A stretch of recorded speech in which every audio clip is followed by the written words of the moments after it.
En el cristianismo no importa sus acciones, no puedes salir del pecado, no importa lo que hagas. Pero en el Islam, Allah dice que va a recompensar cada acción, aunque sea musulmán o no musulmán. أشهد أن محمد رسول الله. Assalamu alaikum wa rahmatullahi wa barakatuh. Que la paz y las bendiciones de Allah sean con ustedes. Bienvenidos de nuevo a nuestro podcast El Islam en América Latina. Hoy tenemos con nosotros nuestro misionero en Uruguay, Yusuf Khan. Yusuf, ¿cómo estás? Alhamdulillah, estoy bien. ¿Cómo está usted? Excelente, muchas gracias por preguntar. Hoy tenemos un programa interesante acerca de los 4 atributos principales de Dios que se ven en Surah Al-Fatiha, el primer capítulo del Sagrado Corán, el libro sagrado de los musulmanes. Es muy importante conocer los atributos de Dios porque obviamente la manera de acercarse a Dios y la manera de realmente entender quién es Dios es a través de sus atributos. En el Islam, específicamente en el Sagrado Corán, encontramos muchos diferentes atributos de Dios, ¿no? Más de 99 según los eruditos islámicos. Y cada atributo destaca algún aspecto del ser de Dios y nuestra interacción con Él. Pero como mencioné, Allah, Dios, en el Islam, ha hecho fácil para nosotros entender todos sus atributos si conocemos o si entendemos algunos de los atributos principales. Y los 4 atributos principales que tenemos de Dios se encuentran en el capítulo de la apertura, el primer capítulo del Sagrado Corán, que se conoce como Surah Al-Fatiha. Además, específicamente para nuestros amigos cristianos, es importante conocer estos 4 atributos de Dios. Porque si estamos de acuerdo, por ejemplo, de que Dios tiene estos 4 atributos principales, no podemos hacer cualquier creencia o creer en algo que contradice estos 4 atributos.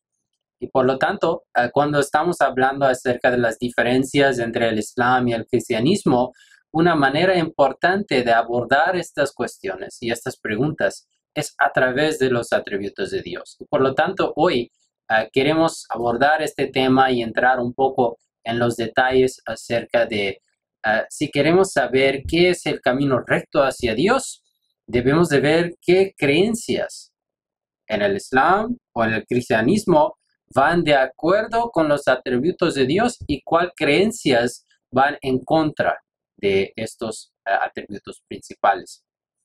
Yusuf, favor de explicarnos un poco acerca de estos 4 atributos de Dios en Surah Al-Fatiha y su importancia en cuanto a este tema de las diferencias entre el Islam y el cristianismo. Sí, bueno, estos atributos son muy importantes porque el Fatiha es el madre del libro, es Kitab y también Quran, es decir, la madre del Corán. Pues nosotros también entendemos que estos 4 atributos son los 4 atributos esenciales para entender a Dios. Todos los otros atributos están como bajo estos 4 atributos. Pues vamos a hablar un poquito sobre estos. Ok, ¿y cuáles son estos atributos en Surah Al-Fatiha, el primer capítulo del Sagrado Corán?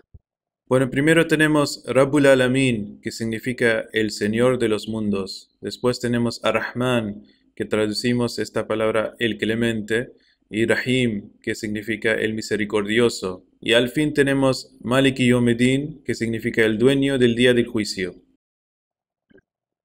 Y por ejemplo, si estamos hablando acerca de Rabbul Alamin, ¿no? El Señor de todos los mundos. Obviamente, cuando hablamos acerca de Dios, creo que nosotros los musulmanes y los cristianos, los dos estamos de acuerdo, ¿no? Que Dios debe de ser un Dios perfecto, debe de ser el dueño de todos los mundos, ¿no? Y cuando hablamos de los mundos, no estamos hablando solamente de las planetas, ¿no? Obviamente, mundo significa cualquier área de conocimiento. Pues hay un mundo de la literatura, hay un mundo de la ciencia, hay un mundo de la espiritualidad. Es decir, que Dios es el dueño, el creador el que cría, ¿no? En todas las esferas del conocimiento que existen para nosotros. Sí, Pues exactamente. en cuanto a esto, nosotros los musulmanes obviamente creemos que Dios es el Señor de todos los mundos, pero hay algún aspecto en la creencia cristiana que no concuerda con este aspecto, por ejemplo, en cuanto a los profetas, ¿no? Obviamente hay un concepto de que los musulmanes dicen que hay profetas que Dios ha enviado a todos los pueblos, pero en el cristianismo no existe este concepto. ¿Puedes aclarar un poco acerca de esto, del concepto de Rabbul Alamin en el Islam y la diferencia en el cristianismo? Sí, claro. Todos los cristianos creen que todo lo que Dios ha creado es para todas las naciones. Sin embargo, en muchas religiones, no solo el cristianismo, pero también en el hinduismo y judaísmo, se creen que Dios restringió su mensaje espiritual a solo algunas naciones. Por eso siempre encontramos en la Biblia Dios de Israel, por ejemplo. Pero en el Sagrado Corán encontramos este atributo más ampliado. Es Señor de todos los mundos, es decir, Señor de todas las aldeas, todos los pueblos, todas las naciones, todas las lenguas, todas las razas. Y eso realmente es algo muy específico del Islam, pues que el Corán mismo nos da el testimonio que Dios envió mensajeros a todas las naciones. Pues nosotros encontramos, por ejemplo, en el capítulo 13, verso 8, وَلِكُلِّ قَوْمٍ هَادٍ, y que hubo un guía para cada pueblo. Muy bien. Y por ejemplo, en cuanto a este concepto de que en el Islam, obviamente, lo que mencionaste, el versículo, que Dios es el Dios de todos y ha enviado profetas a cada pueblo. Ah, ¿Cuáles son algunas de las declaraciones de Jesús, por ejemplo, cuando hablamos, bueno, ya mencionamos, ¿no? Acerca del Antiguo Testamento, que allá se menciona que Dios es el Dios de Israel. Algunos de nuestros hermanos cristianos, amigos, dicen que mira, Jesús vino y cambió esto. Jesús vino y dijo que Dios es el Dios de todos y que Él fue enviado para todos. ¿Cómo podemos responder a este aspecto de que realmente Jesús no vino para todo el mundo? Jesús vino específicamente para el pueblo israelí, y todas sus enseñanzas fueron para ellos y no para todo el mundo. El cambio que el profeta Muhammad sallallahu alaihi wasallam y el mensaje del Islam no es restringido a cualquier parte, a cualquier raza, a cualquier grupo de personas, sino que es para todo el mundo. Pues, ¿cómo podemos resolver estas dudas para ellos?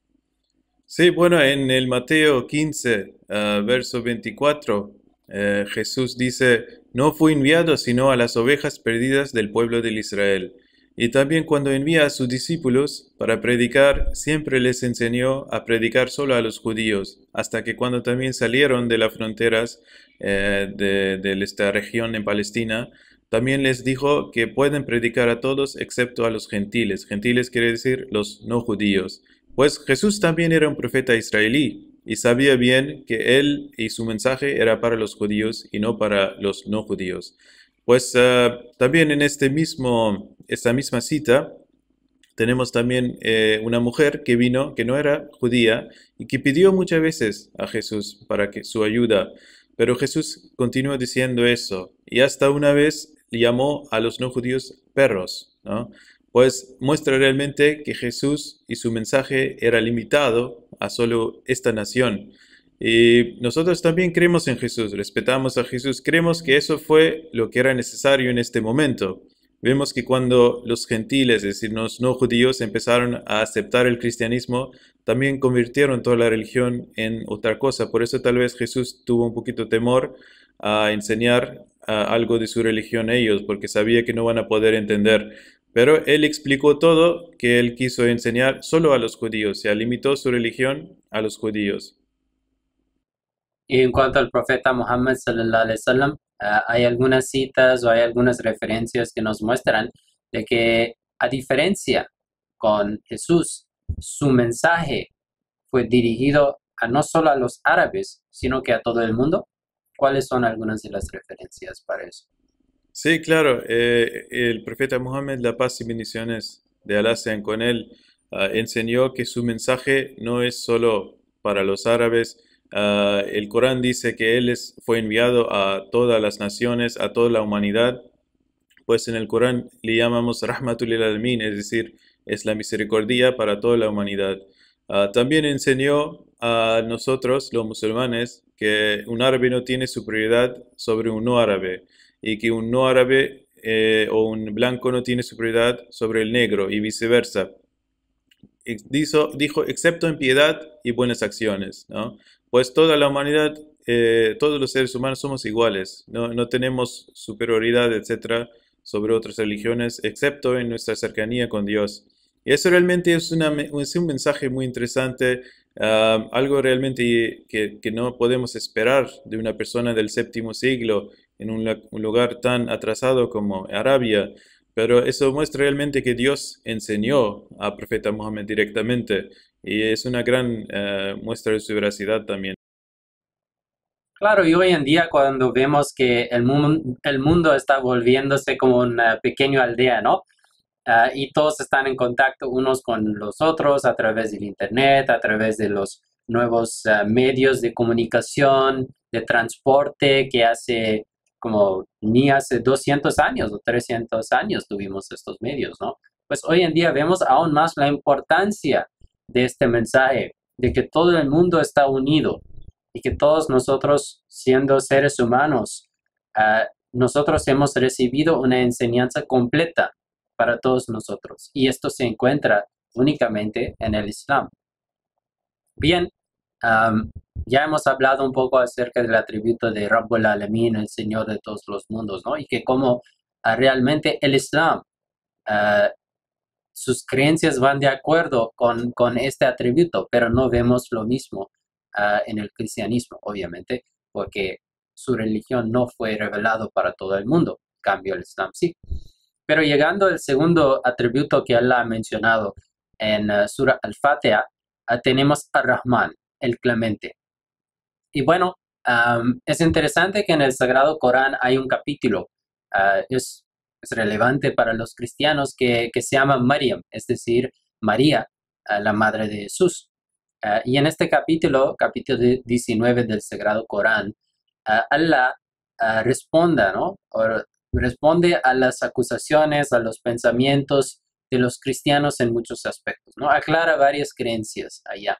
Y es interesante que en este capítulo Dios una y otra vez ha destacado, ha mencionado su atributo Ar-Rahman, el Clemente, y lo menciona como una respuesta a sus creencias, ¿no? Que cómo ustedes pueden creer en estas cosas si ustedes aceptan que yo soy Ar-Rahman, el Clemente. Esto nos llama nuestra atención hacia el punto de que es importante tener un concepto claro de este atributo cuando estamos hablando acerca de las diferencias entre el Islam y el cristianismo. Pues Yusuf, ¿qué puedes decirnos acerca de este atributo Ar-Rahman, el significado de Ar-Rahman y cómo los musulmanes lo entiendan y la diferencia con el pensamiento de los cristianos? Sí, bueno, los cristianos que tienen fe en la expiación es pues un tema importante entender. Ellos creen que Dios no puede perdonar sin retribuir, ¿no? Es decir, sin castigar a alguien por los pecados que ha hecho. Pues además de eso creen que como Adán pecó, todos nosotros heredamos el pecado. Y más que eso creen que solo una persona inocente puede sustituir para recibir nuestros pecados. Pues por eso ellos creen que Jesús murió por nuestros pecados. Pero esta creencia muestra que Dios no tiene la habilidad de perdonar, ¿no? Que Él siempre tiene que retribuir, que es justo en ese sentido. Para nosotros, su justicia no es así, porque vemos en nuestras vidas, en la naturaleza, que Dios es Rahman. Rahman significa alguien que te ha dado todo lo que era necesario para tu progreso, lo dio por su gracia, sin que tú hayas hecho algo para merecerlo.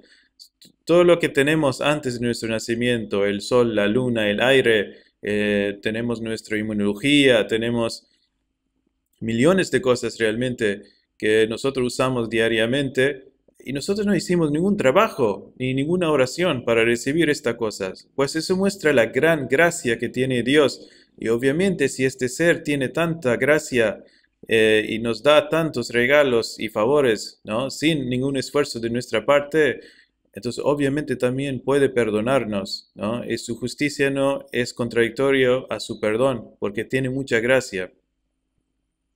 Es muy interesante este punto, ¿no? De que los cristianos que enfatizan la justicia de Dios, ¿no?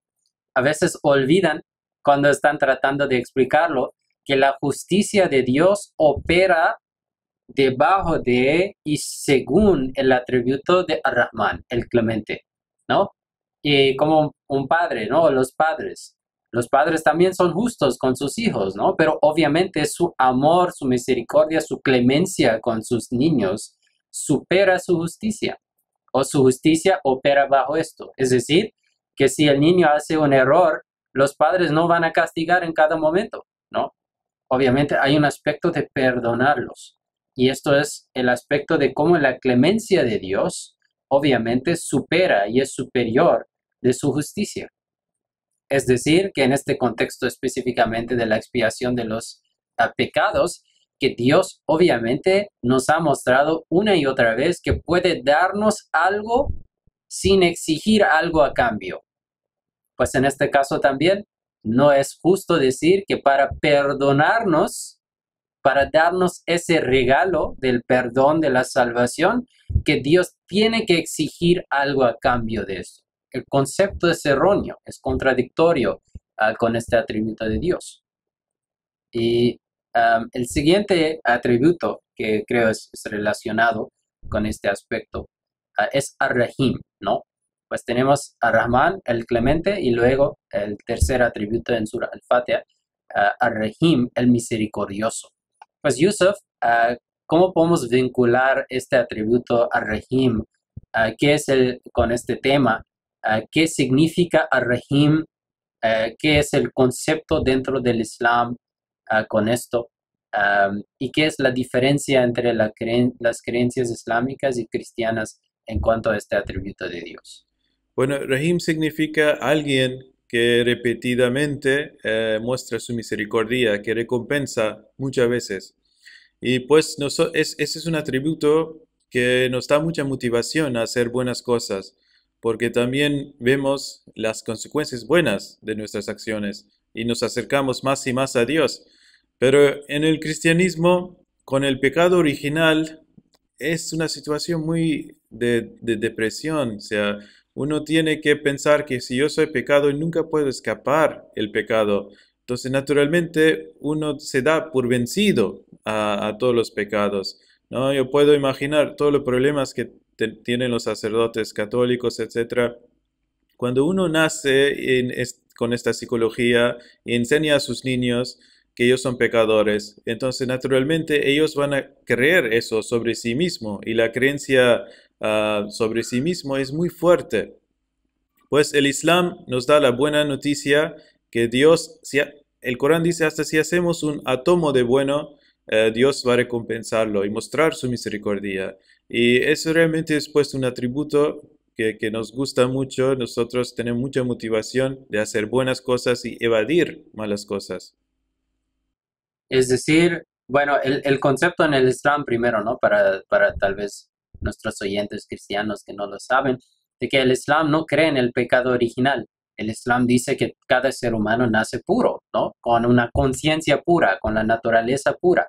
Y el ser humano puede ser bueno a través de sus creencias correctas, a través de sus acciones buenas. Puede ser una persona buena, justa, piadosa.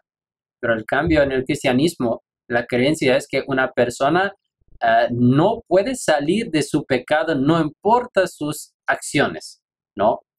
Pues no importa sus acciones en cuanto a las acciones buenas o lo que sea, no puede salir del pecado original. Cada acción que haga tendrá esta mancha, ¿no? No importa, no puede lograr la purificación. Pero en cuanto al Islam, obviamente el concepto es muy diferente, ¿no? Y claro, también en cuanto a Rahim, cuando hablamos de la recompensa sobre las acciones, En el cristianismo no existe eso realmente. En el cristianismo no importa sus acciones, no puedes salir del pecado, no importa lo que hagas. Pero en el Islam, Allah dice que va a recompensar cada acción, aunque sea un musulmán o no musulmán. Porque, como sabemos nosotros, el profeta Muhammad sallallahu alaihi wasallam una vez dijo a una persona que vino a él y pidió que el profeta, yo antes de aceptar el Islam, yo daba mucho en caridad, pues mi pregunta es que si Dios me dará una recompensa para eso. Y el profeta Muhammad sallallahu alaihi wasallam respondió que el aspecto de que hayas aceptado el Islam es tu recompensa. Es decir, que Dios te ha bendecido en esta manera. Pues esa persona recibió su recompensa en este mundo, ¿no? De poder haber aceptado el Islam durante la vida del profeta Muhammad sallallahu alaihi wasallam. Pero no hay un concepto como tal en el cristianismo. Ellos dicen que cada acción, no importa quién lo haga, si no acepta a Jesús como su Salvador, no ha salido del pecado original, ¿no? Pero bueno, yendo más allá de eso, digamos el último atributo de Dios en Surah Al-Fatiha, que es Malik Yawmiddin, el dueño del día del juicio. Hemos hablado un poco acerca del concepto en el cristianismo de la justicia absoluta, podemos decir, ¿no? De Dios. Dios no perdona los pecados sin exigir una retribución. En este caso, los cristianos piensan de que esa retribución era a través del sacrificio de Jesús sobre la cruz. Pero esto, según nosotros los musulmanes, va en contra del concepto de la justicia absoluta o la justicia completa de Dios, ¿no?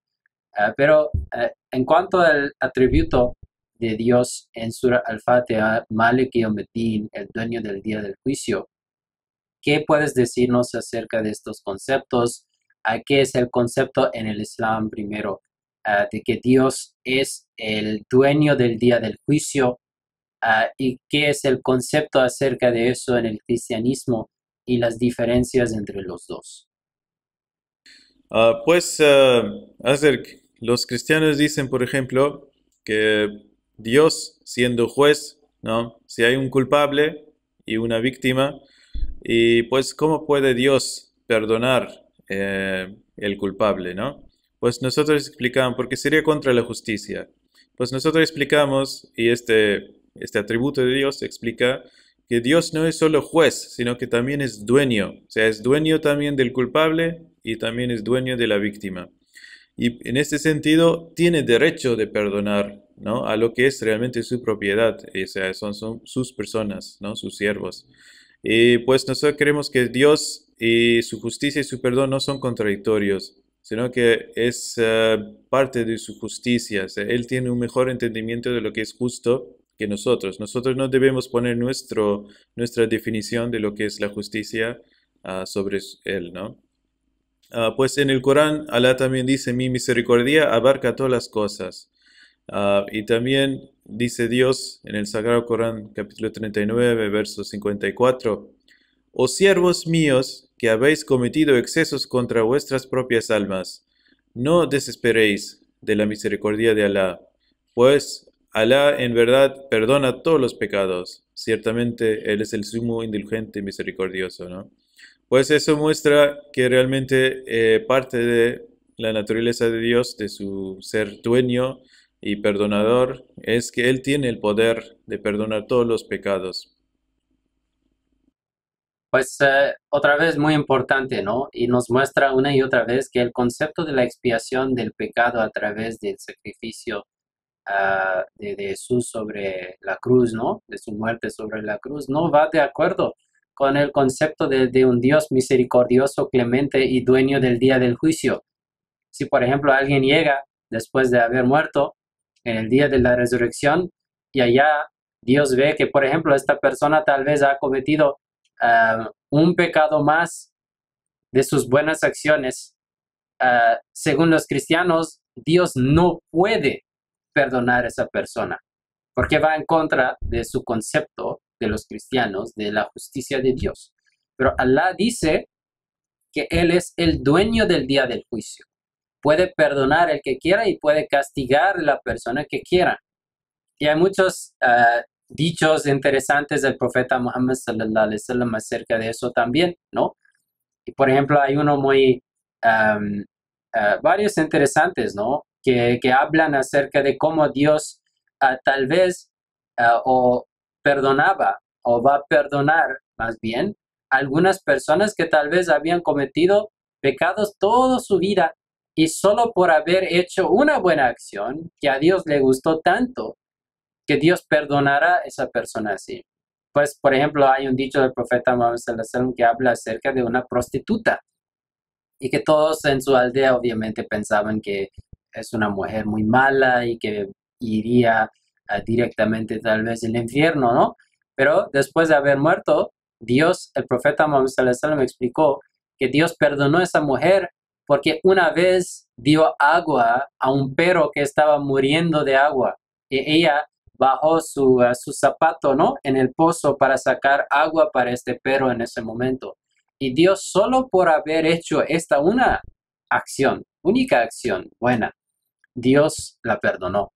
Pues nosotros vemos que el concepto de Dios en el Islam de ser Malik Yawmiddin, el dueño, ¿no? Y no solo el juez, ¿no? La aclaración que hiciste, muy importante.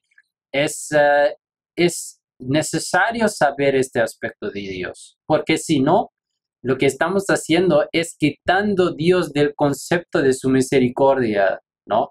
De ser el dueño de todas las cosas y no solo como un administrador, ¿no? Quien está administrando las cosas según una ley que va más allá de su poder. Pues, por lo tanto, digamos que es muy importante para tanto los musulmanes como los cristianos, ¿no? Conocer los atributos de Dios y todas nuestras creencias deben de ir de acuerdo con los atributos de Dios. Y cualquier creencia, cualquier interpretación acerca de Dios que va en contra de sus atributos principales, digamos, no pueden ser aceptadas. Y allá es donde Allah en el Sagrado Corán explica estos asuntos para todas las personas, pero específicamente para los cristianos que tienen algunas de estas creencias que van en contra de la dignidad, podemos decir, de Dios y de sus atributos principales. Pues, como tal, hemos hablado acerca de varias cosas hoy, pero por supuesto vamos a abordar estos temas en más detalle en el futuro. Me gustaría agradecerte, Yusuf, por tu tiempo y también a nuestros oyentes. Inshallah, Dios mediante, hasta la próxima. Assalamu alaikum wa rahmatullahi wa barakatuh. Assalamu alaikum wa rahmatullah.